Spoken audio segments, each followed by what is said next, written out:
Kryetari i Komunës së Prishtinës Parparim Rama ka reaguar lidhur me rezultatin e LDK-s në zgjedhjet e dieshme parlamentare. Në një postim në Facebook, Rama ka shkruar fjalë lavdëruese për kryetarin e saj, Lumir Abdixhikun, duke thënë se ai udhëhoqi një proces të thellë reformues brenda partisë. Në një moment sfidues për demokracinë dhe etikën publike, Lumir Abdixhiku përfaqëson një model të leadershipit të përgjegjshëm. Ai e udhëhoqi një proces të thellë reformues brenda LDK-s, duke orientuar partinë drejt standardeve programore, profesionale dhe morale që i shërben interesit publik dhe jo kalkulimeve afatshkurtra politike. Investimi i tij në një program substancial dhe në një ekip përfaqësues dhe kompetent është një deklaratë e qartë se politika duhet të ndërtohet mbi ide, vlera dhe kapacitete reale, shkruan Rama në postimin e tij. Sipas kreut të Prishtinës, Lumiri me vetdije të plot politike refuzoi të bëhet pjesë e diskursit fyes dhe përçarës që e ka dëmtuar për vite me radhë kulturën politike në Kosovë.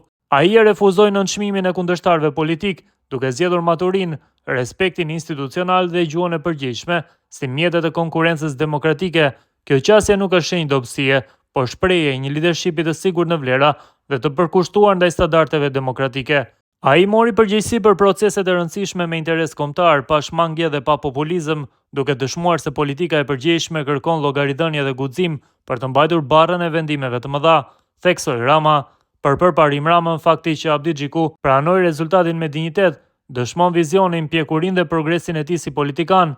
Vizionin e tij e dëshmoi edhe përmes zgjedhjes së njerëzve jashtë partisë për të shërbyer qytetarëve, duke përfshirë edhe kandidimin tim për kryetar të kryeqytetit si treguesi bindjes së tij se përgatitja profesionale, integriteti dhe kompetenca janë mbi ngjyrimet politike. Ky është një standard që afron politikën me shtetin dhe jo me interesin e ngushtë partijak dhe është për të marrë shembull. Me dinjitet institucionale udhëhoqi procesin me po aq dinjitet mbrëm dhe pranoi rezultatin duke treguar respekt për rregullat demokratike dhe për vullnetin e qytetarëve. Kjo qasje dëshmon vizionin, pjekurinë dhe progresin e tij si politikan. Ky është modeli i leadershipit që ndërton dhe që bashkon shoqërinë dhe që i duhet vendit edhe në të ardhmen, përfundon Rama. Kandidatja e LDK-s për deputete, një herësh nënkryetare e partisë, Doarca Kica Xhelili, ka reaguar pas publikimit të rezultateve preliminare të KQZ-s nga zgjedhjet e 28 dhjetorit. Nga këto rezultate, LDK-ja dele treta me 13.68% të votave.